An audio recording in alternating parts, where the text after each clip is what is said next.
Today's cooking tutorial, I will show you all how to make homemade pierogies. So pierogi dough is very simple in ingredients. You've got your flour, your salt, room temperature butter, and sour cream, which I'm going to combine all those ingredients here in our mixing bowl.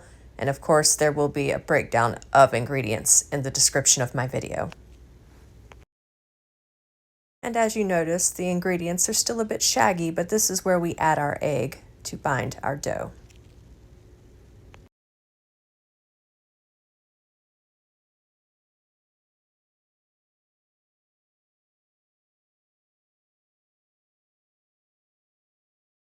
Now we're going to knead the pierogi dough on our countertop surface into a nice little ball, which we will store in Saran wrap for about 45 minutes to an hour and let it set up in our fridge.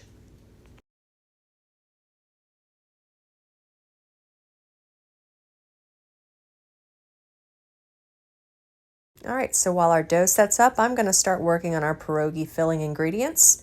Here I have 1 pound of golden potatoes that I'm quartering up to get ready to boil.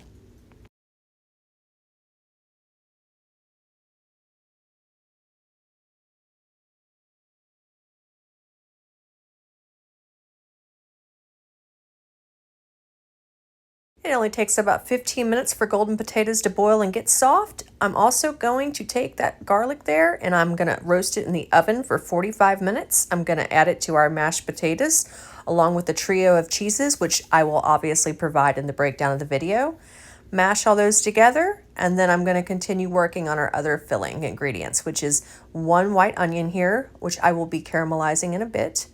And then I have a 1/4 pound of bacon off to the side there that I'll also be frying up to add.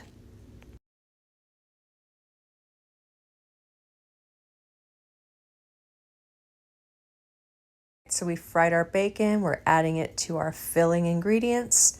Next, we're going to take that chopped white onion and we're going to head back over to the stovetop. Using the leftover bacon grease, I'm going to cook the onion on a medium heat for about 5 minutes. And then once we get to that 5-minute mark, I'm going to take our heat down to a simmer, and then I'm going to let our onions sweat and caramelize for the next 45 minutes to an hour.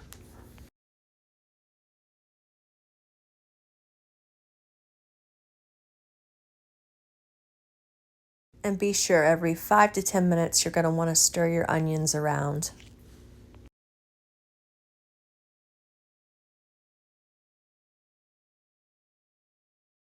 Halfway through the caramelization process, I like to add a tablespoon of balsamic vinegar. Not only does it deglaze the pan, but it gives it an added boost of flavor. And 45 minutes later, you see that our onion has caramelized. All right, so our pierogi dough is ready.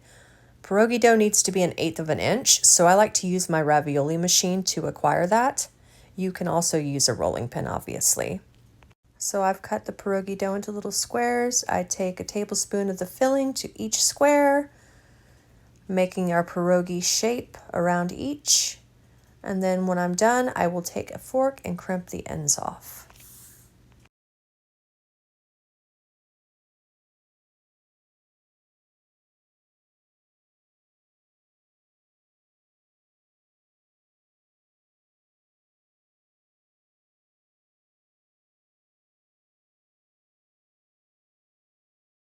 I shaped the pierogies. I have put them in the fridge to set up for about an hour now. I've just taken them out. I've got a pot of water on the stove that I bring into a boil. And we're gonna take these and we're gonna boil them. And once they're floating, which is about, I would say 3 to 4 minutes, we should take them out. And then we're gonna take them to a saucepan and we're going to brown them on each side. And then we'll have our finished product.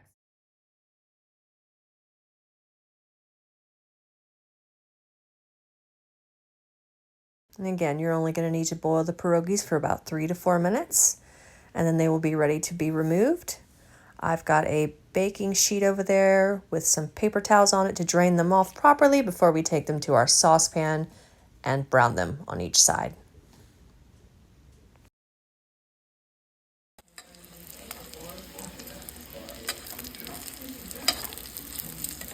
And our finished product, a potato lover's dream, crispy, gooey, deliciousness.